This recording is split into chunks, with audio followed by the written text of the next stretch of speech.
this is what your classes will look like. Again, mine have quite a few grades all over the place because this is my demo account. We will have demo accounts and support available October 1st.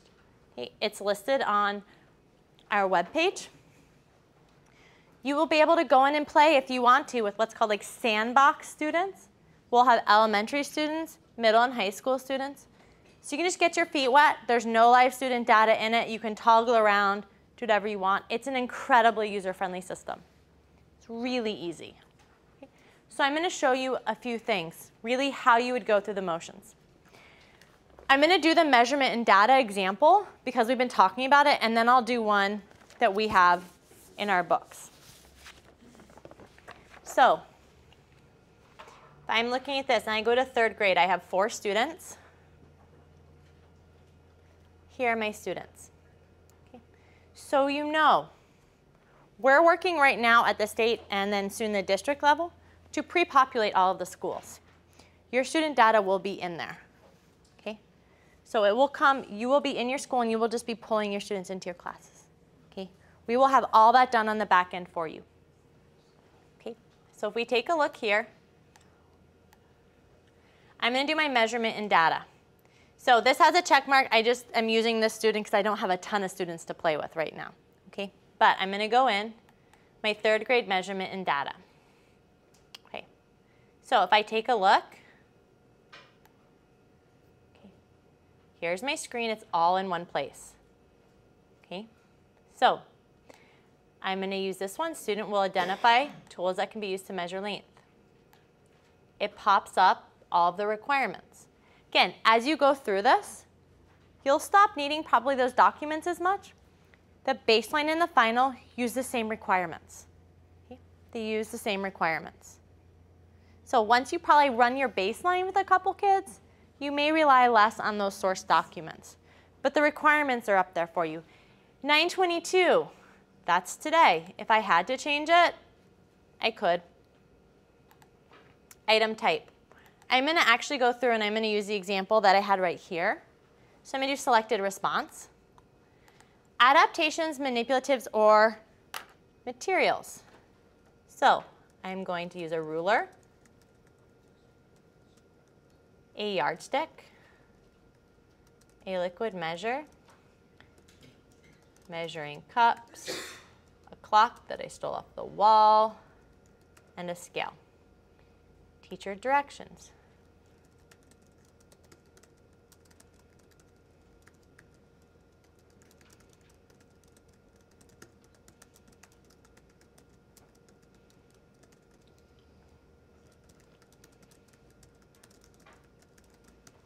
Okay, that's all set up there for me. I did not have to come up with that on the spot. It's right there. I know what I'm doing. I know where to go. Okay. You didn't have to come up with that? Well, no. Well, I have to physically type it. But I looked at right here in my directions because there were different items, right? There was different ways I could have done that, and I had to pick what works best. But I had my sort of summary statement here. So I didn't have to figure out how to do an activity or anything, but I did have to type it into the system because it depends on exactly how I would do it. For example, if I decided that I didn't want to do it like this, I could have said use picture cards with these things on it. Perhaps I used a tape measure to work this through. Perhaps I used all kitchen measures, fill in the blanks. So it lets me say how I have adapted it for my student, but I don't have to come up with the activity. It's already in here. Okay, so here's how I would document it. So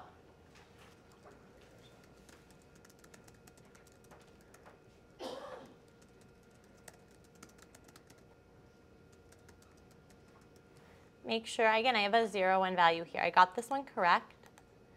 I got this one correct. Okay, at this point, I've switched out a ruler for a yardstick. We didn't get there, okay? So at this point, my student's guessing.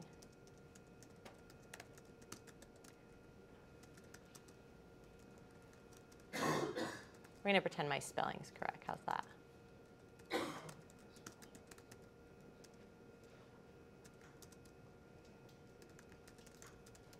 At this point, I put my ruler back in to see, really, is it just that I'm confused between the ruler and the yardstick? I know about a ruler. Yep, it's true.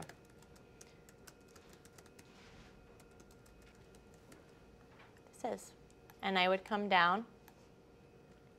So one of the things I've learned, because I'm not a computer programmer, is it is way easier to have functions built up front than it is to go back a year later and be like, hey, wouldn't it be cool if we could upload something? Okay. So this function is here. Notice it says this is optional. There may be a place where if a student's actually generating some writing, they'd want to upload a document. Okay. This has the ability to upload video, PowerPoint, all sorts of different things, Word documents, PDFs. We'll work out as we work together and go through this process what it is or isn't used for, but it's there. It's an optional field. Okay, and here is the attestation I was speaking about. So one of the things that we've been kind of playing with beta testing, I was working with another educator, is because this is so portable and the data is collected live, is she was sitting and working with a couple of students, sitting with an iPad. This works really great on an iPad. It was actually putting in the data while she did it.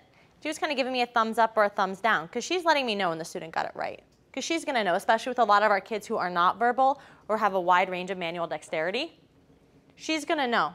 She would literally give me like a thumbs up or a thumbs down, and I would enter the data. Okay? On an iPad, I could take it with me if we're doing an activity different places. Okay?